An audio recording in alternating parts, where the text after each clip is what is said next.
John, thank you for having us in this palace of socialism. Right, I want to kick off with a few quick-fire things to get it going. Last time you cried? Actually, yesterday. Why? I went to see the David Hare play on rail privatisation. Oh, straight to privatisation. Oh, sorry. Well, you've seen it, haven't you? No. Oh, it was from 2003, 2004, after Paddington, Hatfield and all the rest. And, and they had a number of the victims there, played the victims. And Right. one of the drivers on one of the trains was one of my constituents, and I attended his funeral, and it was really upsetting. It did bring it all back. It really did. Last time you got drunk? With my brother in Madrid at the Champions League final, and I admit it, it was the Magno that did it. I didn't realise we'd actually had that many brandies with the coffee after the... I'll let you off. Champions League, I'll let you off. When you did believe in God, did you see God as a socialist? Yes, oh yeah. I still see Jesus as a socialist, of course he was, yeah. And it was interesting because we had a discussion, this isn't long ago, a couple of months ago, we had the discussion about Sermon on the Mount and how he fed the 4,000 with a few loaves and fishes. And someone said, didn't you realise what that was about? That was about everyone brought their own food, but they shared it amongst everybody. That's socialism. So that's Jesus, but what's the difference between God and Jesus? Well, I was brought up a Catholic, so Jesus is the Son of God. And so therefore, his life on earth was a demonstration for me of real socialism. Okay. Is Tony Blair a war criminal? No. Say something positive about Tony. I just think what he did in Northern Ireland, I'll just always extol what he did there, and I think he'll go down in history for that. And I'm hoping, and I said this previously, I'm hoping he goes down in history for that rather than Iraq, because sealing that deal, which is actually now under threat a bit, I have to say, it was just magnificent. Something positive about Gordon? I actually think when you look back on it, he tackled child poverty, he redistributed wealth and income on a scale that we've not seen before. He put the investment into our public services, I know working with Tony as well, that really transformed people's lives. And in my constituency, we talk about Sure Start centres, but it wasn't just that. It was right the way across. Our schools in London were seen as some of the worst in the country. The London Challenge that he funded transformed them. Which current Tory do you most respect? I don't, I'm afraid. I'm living with 9 years of austerity cuts that I've implemented in my constituents, and I can't forgive any of them. You can't. What about any of the ones who've been kicked out? No, they voted for all the austerity measures. There's not one of them that stood up. Ken Clarke? No, I'm afraid he voted for it as well. I can't forgive them. Look, I'm dealing with people who've lost their lives as a result of the disability cuts, who've lost family members. I can't forgive them for that. Any historic Tories you can respect? No. None? No. Never? No. Monarchist or Republican? Republican. Putin or Netanyahu? Neither. Because? Because I'm Putin because of what he's done in terms of turning Russia into effectively a gangster state. Netanyahu because of his treating the Palestinians and also the completely failure to try and bring people together. BBC or Sky News? BBC. I'm a strong supporter of public service broadcasting. Is it ever okay to lie? No, I don't think it is, actually. Not even to stop people feeling hurt or... There's a sort of that argument around white lies, etc. I wouldn't even call those lies. I think they're actually ways in which you can pose the truth. Okay. Favourite line in Das Kapital? You can't sum it up in one line. It's 3 volumes. I'll send you them. Okay. Give me an argument from it that you think is still relevant today. Okay, the whole issue about how capital is crisis-ridden, that's exactly what the Capital brings out. How it's the best. I think it's the best still. I haven't seen one better of demonstrating and understanding how capitalism works and how it is crisis-ridden. And therefore, it's interesting. In 2007, 2008, when the crash occurred, people were reaching to Das Kapital to look at actually there's elements here that demonstrate just how this system operates. Okay, but do you not worry that the people out there that you're trying to persuade that you're going to be a sensible... Do you not worry that your role rehabilitating Marx just sort of sends them taking their capital overseas. Yeah, to a certain extent, what you have to do, it is almost like a personal mission to try and rehabilitate the reading of Marx, I know. But you can't be in a situation where people refuse to engage in an intellectual discussion around a significant rise like that purely because of the prejudices of what's happened in the past. And I always say, look, I'm a great believer in the New Testament. I don't blame Jesus Christ for all that happened in Christian countries over the last 2,000 years. Favourite Beatles song? Places I Remember. Okay. Best ever Liverpool player? Billy Liddell. Best current Liverpool player? Virgil van Dijk. Currently reading? I can't remember the title of it, but I'll go and dig it out. It's a recent book about immigration. Okay. Favourite opera? Tosca. On a scale of 1 to 10, if Boris Johnson is 8.5 right wing, where are you and I on the left-right scale? You and I. Oh, I think we balance each other out on the left. So we're talking about at least 8. Okay, so you're 8, or you're 10. You're 10 on the left scale. All right, I'm 9, you're 6. Okay, 6, fine. There's an equivalent there. Did you support my expulsion from the party? No. Would you have me back? Yes. Good, thanks for that. Right, let's... now we're into sort of deeper. Hang on, your expulsion was on the basis of ridiculous rules that were brought in under New Labour. Were they? Yeah, the automatic expulsion yeah, rule it was stupid. It was badly rule. applied. It was badly applied. It was, but it was a stupid rule. Yeah, anyway, okay. Come back, Alastair. All is forgiven. Well, listen, I'm not. They've told me. Have you applied? They've told me I've got to go, basically I'd have to go to court. No, I thought you jacked it in. I jacked it in because basically I would have to go to court. And just submit a reapplication. Shall I just send it to you? No, send it to the party. I'll send it to I you. haven't got that sort of influence. I'm just a party member. Submit the application. Yes, you have. So listen, when you and Jeremy were rebelling fairly regularly against New Labour, did you ever think that you and he would be kind of in charge of the party? No, but I always worked on the basis, and I chaired the Socialist Campaign Group, and I always said to them at the time, the left has to be ready to move into government. Has to be. And you've got to demonstrate you're government ready. You've got to demonstrate, in some ways as well, that on those backbenchers that you know your subjects, that you're interested in, you're capable of developing policies, but more importantly, you're capable of implementing them. So you thought it was always possible that you might end up as Chancellor of the Exchequer? No, I thought it was always possible that we'd get the left back into government in some form. When Ed Miliband got elected leader, there was a sort of, I think, a bit of a renaissance in the way we had political debate and discussion within the party. And I was hoping that we'd at least get one member of the campaign group back into ministerial office or into cabinet was the ambition. You know, Michael Meacher was in the cabinet for a long period of time. So that was the height of my ambition at that point. Let's try and get someone, not necessarily me, I think. I didn't see either Jeremy or me being appointed to anything, but we might have been able to populate maybe junior ministerial ranks with some members on the left who start stimulating the debate again. Do you not worry, though, that people of the country, outside the bubble, that the country has just kind of decided Jeremy is not going to be Prime Minister? No, I don't agree with that. I don't agree. But no opposition leader has ever got near to power coming from the ratings that Labour and he have got now. Yeah, that's true. But you see, I don't believe anymore we're in the same sort of political climate that we were in the past. And the 2017 general election just actually demonstrated that. But she was terrible. Yes, that's true, but we were 24 points behind. Johnson, assuming he's going to stay, well, he's not Theresa May. I know that's true, but I also think he's got vulnerabilities just as much as Theresa May that we can expose and exploit in a campaign. That's our job to do. But I'm not, I'm being realistic, but all I'm saying is that the political climate is such, as it was in 2017, it's incredibly unpredictable. You can't just use the usual gauge sticks to measure the situation. But you don't worry, there's a sense that you guys are promising this working class revolution, but the working class are actually not engaged in it. I think it's more than a class revolution. I think there's many more issues than just the traditional issues that people campaigned on. Climate change now is the big issue. The existential threat of climate change is now the big issue for us. The systemic failure on virtually every front, whether it's around public services or whether it's about what's happening within our communities, the division that there is.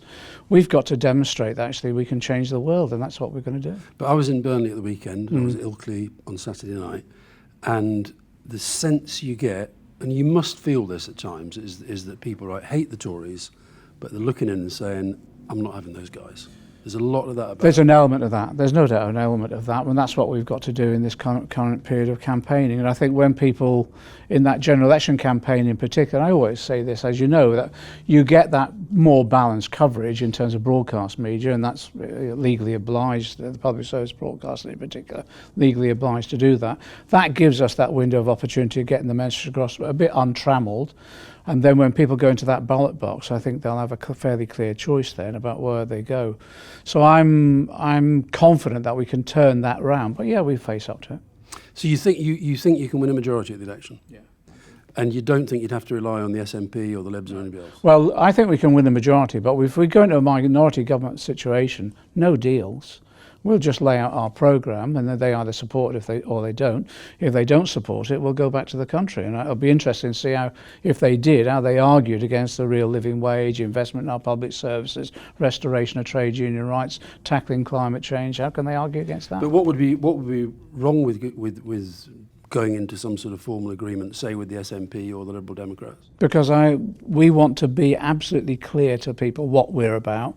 No backroom deals whatsoever, and we're not going to be held back by any other political party. But if you're not sort of introduced the idea of backroom deals by the fact that you've got these all-party opposition groups on Brexit? What we're trying to do, we've come to the view on no deal, certainly. The only reason we're all sitting around the table at the moment is because we want to block no deal. Beyond that, we'll see what comes up out of it, but on that specific purpose, yeah. But it's not going into an election on any platform or anything like that with them. And do you not worry that you've definitely moved on Brexit, I think, in terms of progress to the people's vote. Yeah, we've worked through a sequence of events. As we, at party conference last year, there was a clear decision about what sequence we'd go through, and that's exactly what we've done. And why has Jeremy had to be dragged kicking and screaming and still not really there? He hasn't. No, you're wrong on this, Alastair. When we had that party conference decision last year about block a no deal, that's exactly what we're doing. See what deal we could get, and we tried. 6 weeks win with the Tories. It was hard work, and the hardest work of it was that they were falling out amongst themselves, and they couldn't deliver a deal at the end of the day. And then after that, we made it absolutely clear that if we couldn't get a deal done, we'd go back to the people, and that's what we're doing. But there is something. I do understand the logic of the policy now. But Jeremy's standing to be Prime Minister. But trying to make something of being neutral on the single biggest issue facing the country. You're not neutral. No, but what I'm also saying is that people have got to have a choice before them. And the issue for me is that, yes, we need the first principle is let the people decide. So we're at that stage now where we've exhausted every other route we possibly can. So it's back to the people. And do you agree that shouldn't be an election? I'm more of the view that, look, we've said up until now we want a general election, but I'm more of the view, of course, that's what our objective is, but let's see what actually Parliament will wear in the end. Within Parliament itself, there was a large number of people who are saying, actually, we'd rather have a referendum attached to any deal. But what would you rather have? I want a general election, actually. I would like a general election. But do you think Brexit can be resolved in a general election? I think there's the potential of that, but we'll see over the coming couple of weeks, with limited timescale. We'll see over the coming weeks how that debate goes. I'm not sure if there's a majority on the floor of the House of Commons for a referendum before a general election. But I'm a bit more nuanced about that. I just really want to say that whatever we've got to do, we've got to block no deal, whichever is the best route. But what about if an election leads to another hung parliament? Do we then is there then any doubt that there has to be a referendum? I don't think there is any doubt about a referendum. If it was a general election first or a referendum first, it doesn't really. So at some point there has to be another referendum. It's going to happen, yes. If we get elected into government, we've said we'll go back to the people with a referendum. I think if there's a hung parliament, I think there may well then be a majority of going for a referendum, yeah. And how do you legitimately keep no deal off a ballot paper, given that you do have a very large body of opinion now says, I don't care about no deal, that's what I want? Yeah, I think legitimately it's about making sure we get Parliament debating the issue and making sure we put a realistic option before them, a sensible option on leave that they can vote for, and being honest with people that no, I don't think anyone sensible could support a no deal at the moment in terms of parliamentary activity. How seriously should we take this idea that Jeremy is sort of some of the people around him are actually want Brexit? Do they matter? I don't think the way it's been portrayed in the general public about, there's this coterie of Brexiteers around, but that's not the case. But what is the case is everyone is in the view now. We've got a position in the party that's holding up quite well. I've never seen the Parliamentary Labour Party more united than it is at the moment over the last couple of years. So everyone's very sort of careful about holding that political vase so we don't drop it. So that means basically working through the sequence that we've done, coming to the logical conclusion of that, which is actually once we get to the stage of blocking no deal, that the general election is on the table. If we can't get that general election, well, the referendum becomes an option. But isn't it a problem when in this kind of populist era where you describe your own policy as a vase, that becomes a very difficult thing to explain to the public? Yeah, of course it does, and that's the challenge that we've got. But I think every political party is in the same situation, in the sense that the Libs now have come out for revoke, and they've got to go and explain to a large number of people who voted Leave why they're being completely ignored. The Tories now, get it done, hardline Brexit, no deal if necessary. They've got to explain to all those other people. You're basically doing a bit of New Labour triangulation here, John. Not triangulation, no, not at all. Well, we're trying to be Tories over there, Libs there. We're trying to be straight with people and say actually the best thing to do is try and get people back together again, and the best way of doing that is getting another referendum. Who do you think is? I asked you about Putin, Netanyahu. What about the same question, Trump, Johnson? I think it's very difficult to see anything between them. I really do. I find the whole thing I find it really worrying. I really find it worrying. And I've said this in debates in the Commons and elsewhere. Johnson needs to understand and be worried about the forces that he's unleashing. It's when you go into that political climate where actually you're lying through your teeth, and that's what's happened. When you've got a crony media in large sections of it, you have the potential then of unleashing forces that you lose control of. And I think we're on the edge of that. I'll just give a local example, okay? The Daily Mail did a number on me, the usual stuff, photographs of my street, knocking on doors of neighbours and stuff like that. And within 3 days of that, top of my road is a children's nursery, a big white wall. Within 3 days, Nazi swastikas painted all over it, McDonnell out, all this sort of stuff. Leave means leave. We've not had that in this constituency for maybe 40 years. And they're the sort of forces Johnson's potentially unleashing. And I think he needs to realise the dangers that there are in that. So do you actually see, when I did interview Tony for GQ, we had this argument about whether we are sort of reliving a version of the 30s. Do you think we are? It's interesting. Have you seen the BBC documentary on the rise of the Nazis? Yeah. I bumped into one of the young men who edited that, and he said to me, interesting, when we were doing it as a sort of a historical documentary of interest, people started thinking, my God, look around us, and there's similarities. You can't argue that these are the same as the 30s, but I understand where Tony's coming from, because it is about these unleashing of forces that you lose control of, and it can take us into dangerous straits. Harold Laski at the end of the Second World War, he's the chair of the Labour Party, Marxist I think actually, he said fascism in this country won't come through a dictator in a uniform with medals all over his chest marching about.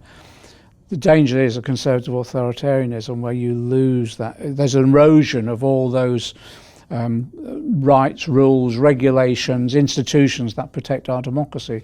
And I think that's the fear that we have. But do you think Johnson wants to do that because that is what he believes, or is he just... No.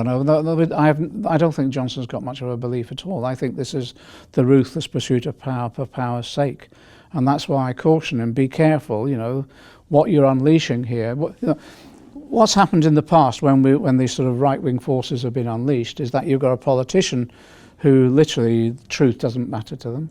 Secondly, they start attacking the institutions that protect our democracy, whether it's Parliament, judges, the rule of law, all of those things. Once you get into that territory, you're into danger territory. You don't know again how that will wind up. And I think there's real issues there and lessons we've got to learn.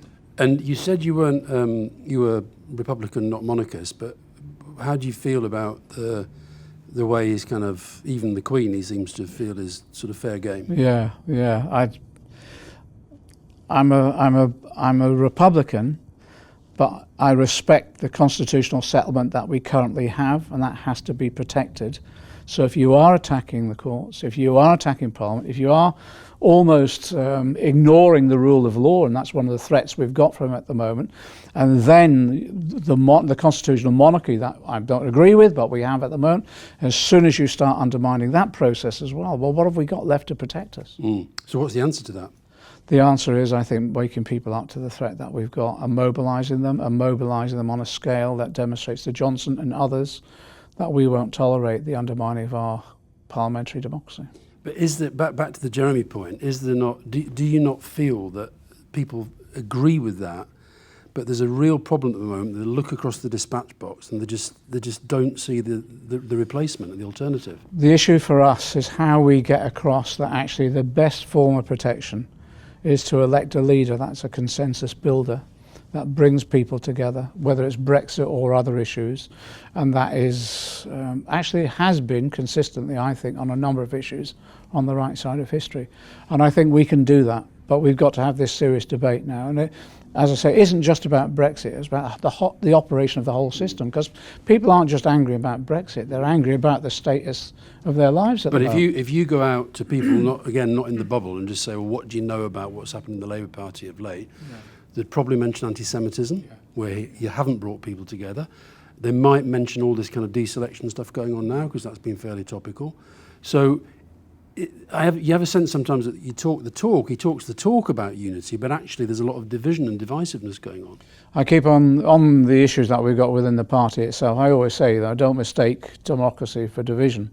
Because that's what's happening. And of course the media portrayal is pretty abysmal. But the anti-Semitism, you're not happy with the way it's No, I'm not, and I think we should, you know my view, I think we should have been firmer, more ruthless and faster, but I think we are on top of that now.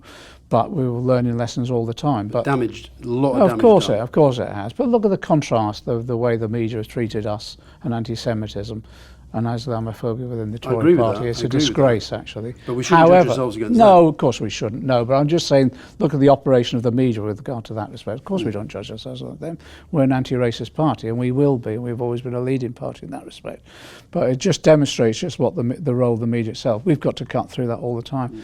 I actually think we are to a certain extent, but you just have to step up to the plate all the time. Would you, in power, actually, what would you do to try to change the media landscape? I think now, well, we are to a certain extent in the sense of, look, the mechanisms that we're using, one, in terms of broadcast media, making sure we do... No, I don't mean your strategy, I mean in terms of actually changing whether it's regulation... I want two things. One, I'd like Leveson Parts 2. I think Leveson was a good exercise. I think if it had been followed through, that's why the Tories blocked it, because it was beginning to develop a more accountability within the media itself. But also, we want to make sure there's a diverse media as well. So when we go into government, we'll do whatever we can to support the spread of media ownership. I helped set up the NUJ parliamentary group, and I was the secretary of it. And we negotiated, even with the Tories, to make sure that there was money going into local journalism. And if you remember, what was brought about was one of our ideas, whereby funding came from the BBC to appoint local journalists working to demonstrate that, to develop local media back again. There's issues and initiatives like that that actually are not particularly revolutionary, but would really work. But would you? So how big an influence do you think the media that you don't like? What you Minimum. call the crony Minimum. media? I think it's minimised. Look at the circulation of the Sun and some of the papers. Circulations have declined dramatically. People take most of it with a pinch of salt now. And the new generation that's coming up, as you know, most of the information that they get now and the news that they pick up is via the internet and via social media, and that's where we concentrate. Have you been surprised at Jo Swinson's approach vis-a-vis Jeremy government? Not her personally, but I'm surprised that other elements within the Lib Dems haven't asserted themselves a bit more, but I think that's beginning to happen.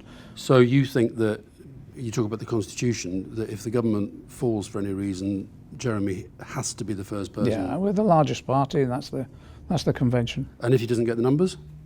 I think he will. If he doesn't? I think he will. Okay, and again, another hypothetical, if he were to lose another election, is it possible for him to stay on? I can't see, well, it's the same for my own personal position. I can't see so, but what we'd do is, as the tradition, which is, have an election for a new leader. But I think my own view, I'm still of the view now that whoever comes after Jeremy, it's got to be a woman. We've got to have a woman leader now. And if you look at the new youngsters that have come through, they're fantastic. But why? I mean, I get that on one level. Labour's never had a woman leader apart from Margaret briefly as. Yeah, that's true. Yeah, but yeah. why does it? Tell me why it has to be a woman. If there may be men there who people could look at and think that's the next Prime Minister. You work on the basis on these equality issues. You work on the basis that if there's two people that are roughly the same, then actually what you need to do is discriminate in favour of those groups that have been discriminated against in the past. I think people will get that for most jobs, but I think when you talk about leader of the party, well, I think we're in that situation now where we've got such a range of talented women now in the shadow cabinet that it's so obvious it's going to be a woman next time. So it's Emily, Rebecca Long-Bailey. You've got a whole range of them, Angie Rayner. There's a whole range of women in. That's fantastic. You don't worry that the public are just going to think this is not the basis on which you should choose a Prime Minister? I think they'll be like us, is that if you've got someone who's really good and that's a woman, well, support a woman. Okay. So that means, so you're ruling yourself out again? Yeah, of course. Yeah, definitely. Yeah. How's the old ticker? Great. Great. When I had the heart attack, I had one stent inserted at Harefield, which was great. And the good thing about that, is that, as the consultant said to me, look, there's 649 out there sitting in that House of Commons who don't know what their heart is like. We know exactly what your heart is like. We'll keep an eye on it all the way through. And that's it. It's brilliant. And do you feel that both you and Jeremy have the energy that you need, both for the campaign and for government? You know how fit Jeremy is. He's unbelievable. Well, he's running every morning. Yeah, but I don't get a sense of real kind of energy the whole time. I don't feel he's different style. Jeremy is the fittest person I know, actually, but he's not the fittest person you know, John. You must know fitter people. Oh, well, you don't know what I'm mixed with. No, you mistake Jeremy's style. You really do. This Zen-like qualities that the media all wrote up. He's a very quiet, caring, compassionate person. He's a consensus builder, and he'll work through quietly issues, and then that's it. But I worry that is, in terms of this style, is a problem in this world that we've been describing, where a lot of people are looking for that kind of sense of leadership. I know. Look. You're more like me, and I'm more like you in terms of style. All right. I think that isn't what was needed at the moment. You need someone who actually comes at these issues in his own quiet, steely way and gets them done. Okay. Yeah. Now, talking you of understand what I mean? Totally get what you mean. Talking of you, though, have you? I remember Ilford Harrington. Yeah. Very old friend of ours. He is, yeah. Your colleague at the GLC. Yeah. And I remember he always used to say, no matter, Ken may be hard, but McDonnell's harder, right? Have you? And I'm not criticising you for this, but have you deliberately tried to soften the way you're seen with your nice woolies and your shrug and your smile? I know. Red jumpers has been a feature all through my life, and people pull my leg about and all the rest. I think my mum used to knit them, that's why.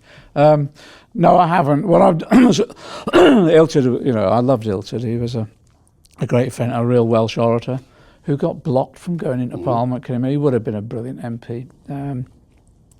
The hardness he was talking about was really, once you made a decision, stick to it and see it through, no matter what. And have you still got that? Oh yeah, I have. In terms of image and all the rest of it, oh yeah, of course. The idea is, you don't allow yourself to be portrayed as a villain in the way the media do, and so you cut through that crap as much as you possibly. So what have you done specifically? Just been straight with people. Look, just say, look, if you want to talk to me about an issue, come and talk to me about an issue. If you're writing rubbish, I'll come and have a conversation with you, and I'll cut through that, and you can I'll tell you what I really mean. As simple as that. Being straight with them. I noticed through in your office, there's quite a lot of kind of Irish Republican stuff up there. Yeah. If you'd have been living in Northern Ireland, would you have been tempted by the armed struggle to take part in it? I come from a working class family, Irish background and all the rest. I think almost inevitably people like me were drawn towards that. How far you went along that path, you can never be sure. But some of the old, I went to one of the funerals recently of one of the Irish, one of the older Irish comrades in London, and they were part of the first civil liberties marches, and it's quite moving really. When they had those marches, these were they were singing, "We shall overcome" and all the rest, and then they got battened. They got battened hard. And that was when the whole peace movement transformed into something different. And I can't tell now which way I would have reacted, but I can see why some went down that route. Now, interesting, the older comrades here who I was talking to, they kept to the Gandhian principles of non-violence and all the rest of it, but quite a few of the others didn't, and that was as a result of the sort of violence that was perpetrated. And if I've learnt anything over the years, and if anything about mellowing, maybe this is it now, I'm much more around the sort of the Gandhi principles of non-violence is the way in which you go forward, and you'll always be more successful by using non-violence. But you talked about what Tony did in relation to the peace process. Do you think those who did get engaged in the armed struggle, that they did have an impact in terms of where they've got to now? I think it's undoubted that what happened is that they felt at the time, first of all, they were protecting their community. That was the first thing. That was the motivation at the time. But there were others who saw the armed struggle as leading towards some form of negotiated settlement. That hasn't happened. The armed struggle failed in that sense, and that has to be acknowledged, and I acknowledge that. The key issue now, and this is my fear about the Brexit issue, that we've got to protect the Good Friday Agreement. What Tony did was right. It was exactly the right thing to do. And we've got to just adhere to that. We mustn't allow anything to go back. And that's why I join with others. Every time there's some form of violent action now, I join with others in completely condemning it. But there is a total inconsistency between the Good Friday Agreement and the workings of the single market and the issue of the frontier. Yeah. So that actually says Brexit cannot happen without some sort of undermining. I don't think there's any way that Brexit could happen without undermining the Good Friday Agreement, unless, for example, you had a solution which was permanent membership of the Customs Union. And that's what we put forward. And that was what was in the back of my mind in negotiations with the Tories, but they wouldn't budge, and they still haven't. Or United Ireland. Yeah, or United Ireland. But again, the good thing about the Good Friday Agreement, that gives a process the way that can be achieved, and that's what's held the people together. Yeah. So you haven't mellowed your image then, not deliberately. You've done it a bit. Sorry, say again? Mellowing. When we talked about mellowing your image, people do see you. A lot of people do see you as quite a menacing figure. Is that useful to you? Not really. No, I'd rather people just see me for what I am. But that's it. I have a view about how to change the world. That's what I'm going to do. If people want to contest either the objective or the methodology, the means, let's have a talk about it. And if you did become Chancellor, what's in your first? What are the first three big priorities? Okay. First of all, the most important thing is to try and lift people out of poverty. I experience it in this constituency as others. Real living wage, get that in straight away. Second, to make sure we protect that, trade union rights, sectoral collective bargaining. And then the third then is about the complete end of austerity, and that means making sure the immediate reforms, that huge emergency package of reforms to universal credit, and then leading on to a new system. And which, on the nationalisation agenda, which would be first in line? I think the one that is the most offensive at the moment is water.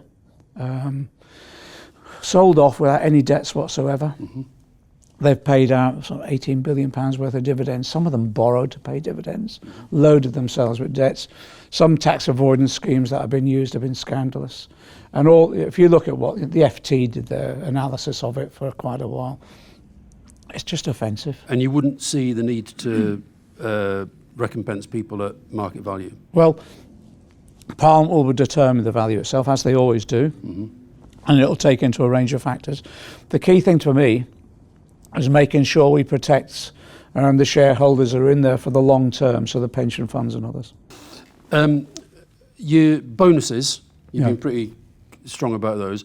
What's the difference between a banker's bonus and Virgil van Dijk on 6 figures a week plus? Well, we were going to tackle both because we introduced in the Grey Book, my alternative budget, an excessive pay levy as well. So we tackled bankers' bonuses as well as the excessive pay elsewhere. But those footballers, they just go, don't they? Yeah. Is that bad? I don't think they'll just go anyway, but also there's a bit of a difference in terms of the football regime itself, because actually what you need to do is if the footballer is earning the wage, it is then on our excessive pay levy would be against the company or the football club itself, and they'd have to determine then whether or not they want to shell out that sort of money. Would you see a limit to corporation tax and income tax? Would you have a top end that you wouldn't go beyond? Yeah, well, on the income tax stuff, what we've said is top 5% will pay more, and we've set out the figures that we said, we're talking about 50p rates above 126 grand. It's not going to give you that much. No, it isn't, but it's a fair system. It'll give us some, it'll help us pay for some of our education in particular. So we're not going to penalise people, even in that top 5% heavily. We want to bring people with us as much as we can. If you're only going to do that, how can you possibly then have this kind of economic transformation at the lower end? Okay, what we've said is in the last general election we put forward the Grey Book, and it was raising about £50 billion, and we were quite clear, top 5% will pay a bit more income tax, reverse some of the corporation tax, not all, bring a financial transaction tax in, designed by Navanas Prasad and those in the city itself, and then tackle tax evasion, tax avoidance, doing elements around inheritance tax as well, that reversing the cuts that they've made. And you can see there's a package of measures on a spectrum that actually enables you to have that sort of income that you need, that'll do the investment in terms of revenue public services. On the capital side, it is straight borrowing. We've got to be straight people with that. We pitched it at 500 billion over a 10-year programme.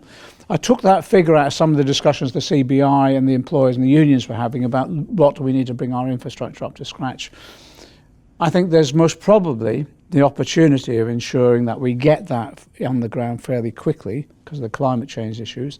What I'm finding in the city discussions with asset managers and others, and pension funds in particular, they're quite interested in our idea around green bonds because they realise a lot of the investments they have now possibly could be in stranded assets in fossil fuels. So therefore they want investment opportunities running alongside the state fund. But quite a lot of them are focused on getting their money out already. And you must hear as well that people say, I actually fear a Labour government more than I fear Brexit. Yeah, that's become a sort of a headline thing that appears in some of the press and all the rest. That's not the feel I'm getting on the ground. Serious players know that this market and this country will be a place they will want to invest in. Now, whatever happens with Brexit. Yeah. Well, let me come back on the Brexit issue.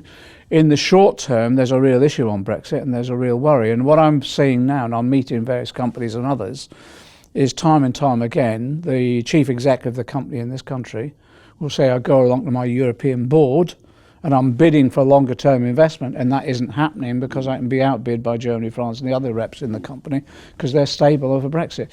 And that's why in the city, it's interesting, we're becoming the party that will provide them with the stability that they want. Does it worry that if you do become Chancellor, you will actually be controlling the means of production and therefore you'll be part of the boss class? That's because I'll be redistributing the ownership of the means of production. Have you got any wealthy close friends? I'm trying to think. I'm friends, good friends. Friends, not in that sense, no. But I look on some people, maybe not close friends, but I look on people as friends who are quite wealthy. Julian Richer is a friend of mine. met him over the recent years. I didn't realise that he'd been privately and quietly funding a lot of the campaigns I've been involved in over the years. I had no idea that. Now he came to have a chat with me, and I thought, and we've become good friends, yeah. But close friends, I have few close friends in that sense, because the closest friends are the ones in this constituency in particular of about 40 years. Who's your closest friend outside politics? Do you know if actually all my friends are involved in politics? Or in some form, you know. Is that not a bit weird? It is a bit, I suppose. Yeah, it is. But that's the circle of life I have at the moment. But have you got you can't think of a close friend that sort of actually, when you sit down, you talk about nothing to do with politics? Oh no, look, my closest friend who used to be the chair of my party is retired now, and we talk about everything. In fact, we almost have a truce about not talking about. It's not good for his heart, but so we have a truce about not talking. And I have a whole range of friends that I do nothing. They're political. They're involved in some form. They're party members or whatever. But we'll talk about other things rather than politics. And as you may be aware, Tony and Gordon had their moments. No, you're kidding. They did. You and Jeremy, is that relationship exactly as it was, or have there been tensions in that as well? No, well, we've known each other 40 years. Yeah, There's always been tensions. We've had all sorts of disagreements about different issues, but it's never been one in which there's any personal stuff, So you feel, so how would you define that relationship? Because it could have been you. I remember you once said, we don't believe in leaders. Yeah. What did you mean by that? We worked as a collective. We work as a collective, and people may play different roles, but they're respected as part of that. But now the kind of the leader thing is very, very strong. The Jeremy Corbyn. Oh yeah, well that's great. Yeah, but it's also, there is a little bit of what Jeremy says goes, which is kind of goes against that style. Well, you always have to have the authority of the leader's name signing things off and getting them done. But how you arrive at that decision is more collective. I bumped into Anne Cryer at this talk I did in Ilkley, and she said, back to my expulsion, she'd written to Jeremy and said she and you and he rebelled regularly and consistently, and nobody ever thought about kicking you out. No, exactly. That's why I'm so annoyed about it. But Jeremy has, again, it may be the people around him, but there's a sense of, it's his way or the highway. No, I just completely disagree with that. No, some of these selections we've been hearing about. No. Interesting enough, and although the one thing that Jeremy has said is that the local people will decide, and that's why he's been really clear. We need to get those selections over. He did intervene in the Bilford one recently.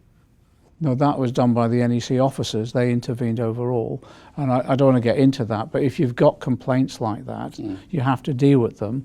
But Jeremy, amongst the officers group, was saying you've got to deal with them, but you need to halt the selection so as not to prejudice anyone in that period. And what about the sort of Tom Watson fiasco at conference? I mean, that was all a bit weird. Well, yeah, it was a fiasco. Was he sort of just not present or not engaged, or was he engaged and it went wrong? I think things happened that Jeremy wasn't aware of, and then when he became aware, then he intervened. But intervened by providing what his view was to the NEC, and they adopted it. Does the Jeremy Tom thing, do you feel that tension within the Shadow Cabinet? Tom, no, you don't actually. No, actually, Tom does his brief, DCMS, does it well. Tom is Tom, he'll make statements on all sorts of things, and you wake up in the morning and think, oh, blimey, what's he said now, sort of thing, but that's all part of it, really. Part of the joys of life, isn't it? For the public, it's confusing. It can be at times, but we get through it. Private schools. Yeah. Would you get rid of them? I want to integrate them into the system. So that means a process by which eventually, private schools, I hope, won't exist. But the issue here is you bring people with you as you integrate them. This idea that was brought forward about, you expropriate their land and all that sort of thing, I explained to people, well, that's virtually impossible to do anyway. But what we need to do is tackle the real issue at the moment, which is charitable status, tax advantage, etc. But engagement. And what about grammar schools are just as I agree. anti-socialist? Well, I agree. Well, part of the other stuff that went through conference that wasn't really acknowledged was making sure we reform the 11 plus, and then we start looking at how we end the grammar school programs, that sort of thing. And Adjurain is working on that. Okay. And can you see any circumstances in which somebody who is a socialist would use the private sector in schools? I want them to use the public sector, full stop. No, but I want them to use the public sector, and I'd rather what they did. I went to local Catholic primary, state primary, and all the rest. I did the 11+. I hated it. You know, me and my brother were the only ones who in our school who went through them. But everyone else went to secondary, Moz or Tech. All our friends, disappeared. Well, we had friends on the estate, obviously, but completely whatever. But you sit around the shadow cabinet table with people who send their kids to I would prefer. My view is clear. I prefer they went to public school. They went to state schools, not public schools. I went to train to be a priest. I went off to a De La Salle college and all the rest of it. And to be honest, I can't see what difference the education there was in comparison with other, apart from a bit of pseudo-Christianity. But did they do all that? Did they? Oh, they were I was of that generation where the cane and the slipper was used quite a bit. Yeah. Do you think you'd have been a good priest? Looking on it back, I thought I did think I had a vocation. Really? I really did. I was absolutely convinced I had a vocation. So where did it go? I got to the age of 16, and you just think, actually, I haven't. I don't believe this anymore. And it was just like, it was like that. It was a sort of... So it was like an anti-revelation. Well, I found it quite distressing at the time when I was a 16-year-old, and I'd spent the last 3 or 4 years, most of it, moving in that direction. That was a sort of an Irish Catholic family. Someone had to go into it, but I was no pressure from my parents. Quite the reverse. My mum didn't want me to go off to it, and my dad was quite proud about it, but they wanted me to stay at home. But no, I found it quite distressing at the time. Yeah, would I have been a good? I don't know. Most probably not. I would have must have been too lippy. But did the belief? You had the belief. I'm interested because on your political beliefs, they seem to me never to have changed. But there you had a big set of beliefs. You believe in God, and you believe in what that all represents. And the catechism and all the rest. Exactly. And the blood and everything. Yeah. You believe all that, and then suddenly it goes. Yeah. Was it sudden, or was it? It was in that last age of 16, around then, over a number of months, and it just happened. And it was rational. It was thinking it through a bit more. So you reach an age of maturity as a 16-year-old, which kids do. And you have a rational process of really thinking this. And you suddenly thought, I cannot imagine this being my life. I said, well, I just can't believe this anymore. Have you kept in touch with any of the people who did stick the course? No. And how do you feel? Do you have a relationship with faith now? Oh yeah, all the faith groups within my constituency I work closely with. Local parish priest always says I'm a lapsed Catholic, rather optimistically. I have a lot of respect for faith groups, and then I bring them together. The mosque across the road here, I helped found. I found the premises for the local Muslim families to operate in. And with the Gurdwara, again, I helped them find their premises, and I work closely with them. And it's interesting, it's about values as much as anything. Yeah.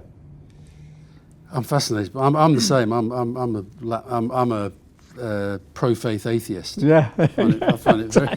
It's extraordinary, isn't it? Yeah. Is there anything else you want to tell a grateful nation? Let's go back to that style of interview. That was brilliant, wasn't it? Oh dear. So Liverpool to win the league. Hard, they're going to have to really screw it up now. I know. Mind you, we were 7 points ahead last year, and we felt that. I'd never underestimate Man City. What a team! They're phenomenal, really. And the problem I've got with Liverpool is Klopp didn't go out and buy this summer, so I'm really worried if there's any injury to Mane or Salah or Firmino. I think there's real problems there. That's my big thing. He's got lots of good youngsters coming through and out on loan, but they're not ready yet. Yeah, Robertson's your best player. I agree.